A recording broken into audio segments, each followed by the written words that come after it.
ನಮಸ್ಕಾರ ಎಲ್ರಿಗೂ. ನಾನು ನಿಮ್ಮ ಬ್ಯಾಂಕರ್ ನವೀನ್ ರೇಬಾಗಿ. ಸೊ ನಿಮಗೆಲ್ಲ ಗೊತ್ತಿರೋ ಹಾಗೆ ನಿನ್ನೆ ಅಂದರೆ 21 ಮಾರ್ಚ್ಗೆ IBPS PO ಸ್ಕೋರ್ ಕಾರ್ಡ್ ಬಿಟ್ಟಿದ್ದಾರೆ. ಸೊ ನಿಮ್ಮ ಸ್ಕೋರ್ ಏನಾಗಿದೆ ಅಂತ ಕಮೆಂಟ್ ಮಾಡಿ. ನಿಮಗೆಲ್ಲ ಗೊತ್ತಿರೋ ಹಾಗೆ ನಾನು ಕೂಡ IBPS PO ಎಕ್ಸಾಮ್ನ ಅಟೆಂಡ್ ಆಗಿದ್ದೆ ಮತ್ತು ನನ್ನ ಕ್ಲಿಯರ್ ಕೂಡ ಆಗಿತ್ತು. ಈ ವಿಡಿಯೋದಲ್ಲಿ ನಾನು IBPS PO ಸ್ಕೋರ್ ಏನಾಗಿದೆ ಅಂತ ಶೇರ್ ಮಾಡ್ತಾ ಇದ್ದೀನಿ. ಮೊದಲು ನನ್ನ ಅಟೆಂಪ್ಟ್ಸ್ ಬಗ್ಗೆ ಹೇಳೋದಂತಂದರೆ, ನಂದು ಶಿಫ್ಟ್ ಟು 30 ನವಂಬರ್ 2024ಗೆ ನನ್ನ ಎಕ್ಸಾಮ್ ಇತ್ತು. 2 marks and 1 marks separate attempt ಹೇಳ್ತಿಲ್ಲ, ಟೋಟಲ್ ಮಾರ್ಕ್ಸ್ ಅಟೆಂಪ್ಟನ್ನು ಹೇಳ್ತಾ ಇದ್ದೀನಿ. ನಾನು ರೀಸನಿಂಗಲ್ಲಿ 32 ಮಾರ್ಕ್ಸ್ ಅಟೆಂಪ್ಟ್ ಮಾಡಿದ್ದೆ, GA-ನಲ್ಲಿ 19 ಮಾರ್ಕ್ಸ್, ಇಂಗ್ಲೀಷ್ನಲ್ಲಿ 26 marks, data analysis and data ಇಂಟರ್ಪ್ರಿಟೇಷನ್ನಲ್ಲಿ 15 ಮಾರ್ಕ್ಸನ್ನು ಅಟೆಂಪ್ಟ್ ಮಾಡಿದೆ. ಟೋಟಲ್ 92 ಮಾರ್ಕ್ಸ್ ಇತ್ತು. ಪ್ಲಸ್ ನಂದು ಡಿಸ್ಕ್ರಿಪ್ಟಿವ್ ರೇಟಿಂಗ್ ಕೂಡ ನಾನು ಅಟೆಂಪ್ಟ್ ಮಾಡಿದ್ದೆ. ಈಗ ನನ್ನ IBPS PO ಸ್ಕೋರ್ ಕಾರ್ಡನ್ನು ನೋಡೋಣ.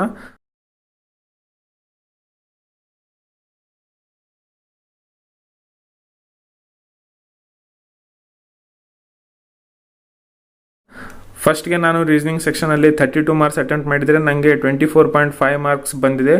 ನಾನು ಮೇನ್ಲಿ ರೀಸನಿಂಗಲ್ಲಿ ಮಿಸೆಲೇನಿಯಸ್ ಟಾಪಿಕ್ಸ್ ತುಂಬ ಫೋಕಸ್ ಮಾಡಿದ್ದೆ. ಪಜಲ್ಸ್ನ ಸ್ಟಾರ್ಟಿಂಗ್ ಆಗಿ ನಾನು ಟಚ್ ಮಾಡಿಲ್ಲ. ಸೊ ಹೇಗೆ ಮಿಸೆಲೇನಿಯಸ್ಸಿಂದ ಸ್ಟಾರ್ಟಿಂಗ್ ಮಾರ್ಕ್ಸ್ ಬರ್ತಾ ಹೋತು, ನಂಗೆ ಒಂದು ಇನಿಷಿಯಲ್ ಆಗಿ ಕಾನ್ಫಿಡೆನ್ಸ್ ಗೇನ್ ಆಗ್ತಾ ಹೋತು. ಇನ್ನು GA ಸೆಕ್ಷನಲ್ಲಿ ನಾನು 19 ಮಾರ್ಕ್ಸ್ ಅಟೆಂಪ್ಟ್ ಮಾಡಿದರೆ ನನಗೆ 15.2 ಮಾರ್ಕ್ಸ್ ಬಂದಿದೆ. Already RRB PO, RRB clerk ಮತ್ತು IBPS ಕ್ಲರ್ಕ್ GA ನಾನು ಓದಿದ್ದೆ. ಸೊ GA-ನಲ್ಲಿ ಜಾಸ್ತಿ ಮಾರ್ಕ್ಸ್ ಬಂದಿಲ್ಲಪ್ಪ ಅಂತಂದ್ರೆ ಒಂದು ಡೀಸೆಂಟ್ ಆಗಿರೋ ಮಾರ್ಕ್ಸ್ ಬಂದಿದೆ. ಇಂಗ್ಲೀಷ್ನಲ್ಲಿ ನಾನು 26 ಮಾರ್ಕ್ಸ್ ಅಟೆಂಪ್ಟ್ ಮಾಡಿದರೆ ನನಗೆ 20.75 ಮಾರ್ಕ್ಸ್ ಬಂದಿದೆ. ಸ್ಟಾರ್ಟಿಂಗಲ್ಲಿ ನಾನು 1 ಮಾರ್ಕ್ಸಿನ ಮಿಸೆಲೇನಿಯಸ್ ಕ್ವಶನ್ಸ್ ಯಾವಿದ್ದಾನೆ ಅವನು ಅಟೆಂಪ್ಟ್ ಮಾಡಿದೆ. ನಂತರ ಪ್ಯಾಸೇಜಿಗೆ ಶಿಫ್ಟ್ ಆದೆ. ಲಾಸ್ಟಲ್ಲಿ ನಾನು ಎರರ್ ಡಿಟೆಕ್ಷನನ್ನು ಅಟೆಂಪ್ಟ್ ಮಾಡಿದೆ. ಇನ್ನು ಡಾಟಾ ಅನಾಲಿಸಿಸ್ ಆ್ಯಂಡ್ ಡಾಟಾ ಇಂಟರ್ಪ್ರಿಟೇಷನಲ್ಲಿ ನಾನು 15 ಮಾರ್ಕ್ಸ್ ಅಟೆಂಪ್ಟ್ ಮಾಡಿದರೆ ನನಗೆ 12.50 ಮಾರ್ಕ್ಸ್ ಬಂದಿದೆ. ಮೇನ್ಲಿ ನಾನು ಇಂಡಿವಿಜುವಲ್ ಕ್ವಶನ್ಸ್ ಯಾವಿದ್ದು 1 ಮಾರ್ಕ್ಸ್ ಅಥವಾ 2 ಮಾರ್ಕ್ಸಲ್ಲಿ ಅವನ್ನ ಅಟೆಂಪ್ಟ್ ಮಾಡಿದೆ. ನೆಕ್ಸ್ಟ್ ಬೇಸಿಕ್ ಟಾಪಿಕ್ಸ್ ಆಗಿರುವಂಥ ನಂಬರ್ ಸೀರೀಸು, ಕ್ವಾಡ್ರಾಟಿಕ್ ಇಕ್ವೇಷನ್ ಮತ್ತು ನನಗೆ ಯಾವ ಗೊತ್ತಿರುವಂಥ ಸ್ಟ್ರಾಂಗ್ ಟಾಪಿಕ್ಸ್ ಇದ್ದಾವೋ ಆ ಟಾಪಿಕ್ಸಿನ ಮೇಲೆ ನಾನು ಕ್ವಶನ್ಸ್ನ ಅಟೆಂಪ್ಟ್ ಮಾಡಿದೆ. ಇನ್ನು ಡಿಸ್ಕ್ರಿಪ್ಟಿವ್ ರೇಟಿಂಗ್ನಲ್ಲಿ ಒಂದು ಲೆಟರ್ ಮತ್ತು ಒಂದು ಎಸ್ಸೆ ಇತ್ತು. ಸ್ಟಾರ್ಟಿಂಗ್ನಲ್ಲಿ ನಾನು ಫಸ್ಟ್ ಲೆಟರ್ನ ಅಟೆಂಪ್ಟ್ ಮಾಡಿದೆ. ಪ್ಯಾಟರ್ನ್ ಮುಂಚೆನೇ ಫಿಕ್ಸ್ ಆಗಿದ್ದೆ ನಾನು. ಸೊ ಎಕ್ಸಾಮ್ ಟೈಮಲ್ಲಿ ಯಾವುದೇ ರೀತಿ ಕೂಡ ನಾನು ಥಿಂಕ್ ಮಾಡಲಿಲ್ಲ, ಡೈರೆಕ್ಟಾಗಿ ಟೈಪಿಂಗನ್ನು ಸ್ಟಾರ್ಟ್ ಮಾಡಿದೆ. ಸೊ ಇದರಿಂದ ನನಗೆ ಟೈಮ್ ಸೇವ್ ಆಯಿತು. ಇನ್ನು ಎಸ್ಸೆನಲ್ಲಿ ನಾನು ಸ್ಟ್ಯಾಂಡರ್ಡ್ ಪ್ಯಾಟರ್ನನ್ನೇ ಫಾಲೋ ಮಾಡಿದೆ. ಮುಂಚೆ ಇಂಟ್ರೊಡಕ್ಷನ್, ಆಮೇಲೆ ಬಾಡಿ, ಆಮೇಲೆ ಕನ್ಕ್ಲೂಷನ್ ಫಾಲೋ ಮಾಡಿದೆ. ಇನ್ನು ಬೇಸಿಕ್ ಆಗಿ ಹೇಳಬೇಕಪ್ಪ ಅಂತಂದರೆ, ನಾನು ಲೆಟರ್ ಮತ್ತು ಎಸ್ಸೆ ರೇಟಿಂಗ್ನಲ್ಲಿ ಸಿಂಪಲ್ ವರ್ಡ್ಸನ್ನು ಯೂಸ್ ಮಾಡ್ತಾ ಇದ್ದೆ. ಮತ್ತು ನಾನು ಸಿಂಪಲ್ ಸೆಂಟೆನ್ಸನ್ನು ನಾನು ಅಷ್ಟೇ ಮಾಡಿದ್ದು, ತುಂಬ ಹೆವಿ ಸೆಂಟೆನ್ಸನ್ನು ಯಾವುದೇ ರೀತಿಯಾಗಿ ಯೂಸ್ ಮಾಡಿಲ್ಲ. ಸೊ ಇದರಿಂದ ಟೋಟಲ್ ಆಗಿ ನನಗೆ ಡಿಸ್ಕ್ರಿಪ್ಟಿವ್ ರೇಟಿಂಗ್ನಲ್ಲಿ 19.5 ಮಾರ್ಕ್ಸ್ ಬಂದಿದೆ.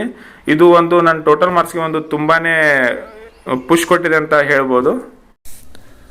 ಇನ್ನು ಫೈನಲ್ ಆಗಿ ನನ್ನ ಟೋಟಲ್ ಸ್ಕೋರನ್ನು ನೋಡಿದರೆ, ನಾನು ಟೋಟಲ್ ಆಗಿ 92 ಮಾರ್ಕ್ಸನ್ನು ಅಟೆಂಪ್ಟ್ ಮಾಡಿದ್ದೆ. ನನಗೆ ಇದರಲ್ಲಿ 73 ಮಾರ್ಕ್ಸ್ ಬಂದಿದೆ, ಪ್ಲಸ್ 19.5 ಮಾರ್ಕ್ಸ್ ಡಿಸ್ಕ್ರಿಪ್ಟಿವ್ ರೇಟಿಂಗ್ನಲ್ಲಿ ಬಂದಿದೆ. ಟೋಟಲ್ ಎಲ್ಲನೂ ಸೇರಿ ನನಗೆ 92.50 ಮಾರ್ಕ್ಸ್ ಬಂದಿದೆ. ಇನ್ನು ಕಟ್ ಆಫ್ 66 ಮಾರ್ಕ್ಸ್ ಇದೆ. ಈಗ ಲೀಡ್ ನೋಡ್ತಾ ಹೋದರೆ ನನಗೆ ಟೋಟಲ್ ಆಗಿ 26.5 ಮಾರ್ಕ್ಸ್ ಟೋಟಲ್ ಲೀಡ್ ಬಂದಿದೆ. ನಾನು ಬೆಂಗಳೂರಿನಲ್ಲಿ ಇಂಟರ್ವ್ಯೂ ಕೊಡೋಕ್ಕೆ ಹೋಗಿದ್ದೆ. ಇನ್ನು ಇಂಟರ್ವ್ಯೂ ಬಗ್ಗೆ ಹೇಳೋದಾತಂದರೆ, ನನಗೆ ಮೇನ್ಲಿ ಎಜುಕೇಷನ್ ಬ್ಯಾಕ್ಗ್ರೌಂಡ್ ಮತ್ತು ಬ್ಯಾಂಕಿಂಗ್ ಅವೇರ್ನೆಸ್ ಬಗ್ಗೆ ತುಂಬ ಕ್ವಶನ್ಸ್ ಕೇಳಿದರು. ಇಂಟರ್ವ್ಯೂ ಬಗ್ಗೆ ನನ್ನ ಒಪಿನಿಯನ್ ಅಂದರೆ ಎವರೇಜ್ ಆಗಿದೆ. ಸೊ ಈಗ ಫೈನಲ್ ರಿಸಲ್ಟ್ ಏನಾಗಿದೆ ಅಂತ April 1ಗೆ ಗೊತ್ತಾಗೋದು. ಸೊ ಇದು ನನ್ನ IBPS PO ಸ್ಕೋರ್ ಆಗಿತ್ತು.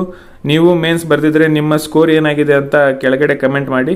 ಅದೇ ರೀತಿ ಈ ಎಕ್ಸಾಮಲ್ಲಿ ನಿಮ್ಮ ಮಿಸ್ಟೇಕ್ಸ್, ನಿಮ್ಮ ಎಕ್ಸ್ಪೀರಿಯನ್ಸ್ ಹೇಗಿತ್ತು ಮೇನ್ಸ್ ಎಕ್ಸಾಮ್ದು ಅಂತ ನಮಗೆ ಶೇರ್ ಮಾಡಿ.